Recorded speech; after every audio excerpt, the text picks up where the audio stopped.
Okay, uh, this video is sort of motivated by a story about a famous mathematician. I'm gonna write his name. His name is Carl Gauss, German mathematician. And I guess I'll just write the years that he was alive, apparently. And the story basically goes that when Gauss is in primary school, his teacher basically just wanted to keep the class busy for a period of time, so he asked them to add up all the numbers to 100.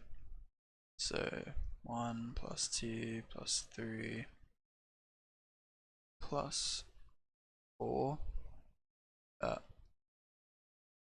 so on, up to 100. Now, if you were me or a normal person, you probably just think this is quite tedious and not really want to do it. But Gauss noticed the pattern and a way to solve this, and he did it within sort of a minute or something, I guess. Um, and we're gonna look at how he did that and how we can use that to solve different sums. Okay, so basically, so say we call this our sum S. Gauss basically noticed that if you write the sum again, but you just write it the other way around, so 100 plus 99 plus 98, so on, all the way down to 2 and 1. That basically, if you line this up with the original sum, all of these pairs, 1 and 100, 2 and 99, 3 and 98, they all add up to 101. So if we add these sums together, we'll call this 2s. All these pairs are going to add up to 101. 2 plus 99 is 101. Plus 101. How many 101s will there be? Well, there's 100 numbers in the sum, so each pair is there's 100 pairs basically. So 2s is 100 times 101. 100 times 101. And then that's 2 times the sum we're trying to find. Let's scroll down. So we just need to divide both sides by 2. Just divide by 2. So we're getting that our sum is nothing but 50 times 101, which is 5050. Okay, well that's quite interesting. But we can actually generalize this for not just 100 but any natural number n. And I'm going to introduce the notation that we use for sums. So we use this capital sigma. I guess that's good enough. And at the bottom we write the number that we're starting at. So in these cases we're starting at the number 1. And we're going to generalize this, so we're going to go up to the number n.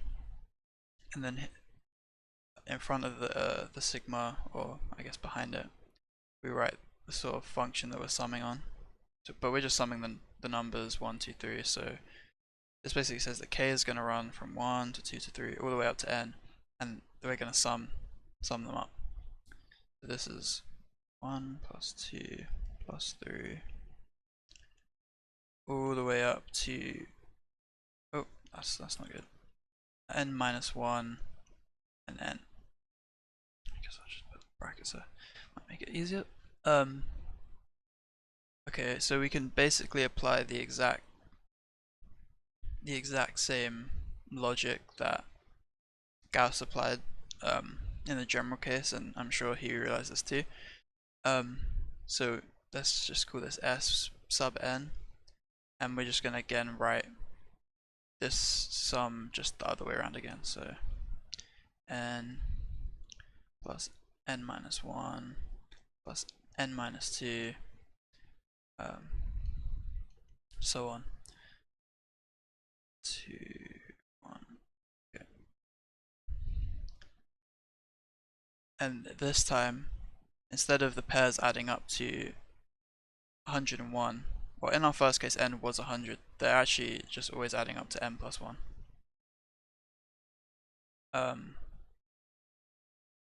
Yeah, so n plus 1, yeah, n minus 1 plus 2 is just n plus 1.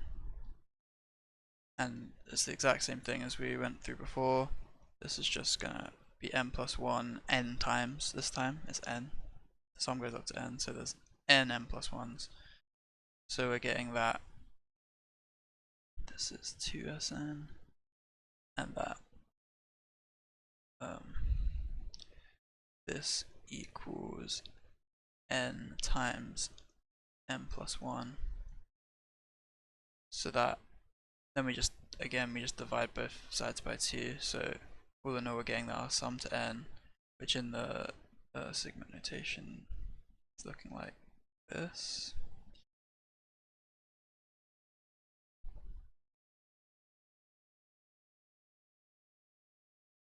Divide both sides by 2, n plus 1. And this is the general formula of a sum up to n of the natural numbers. So, yep, that's that.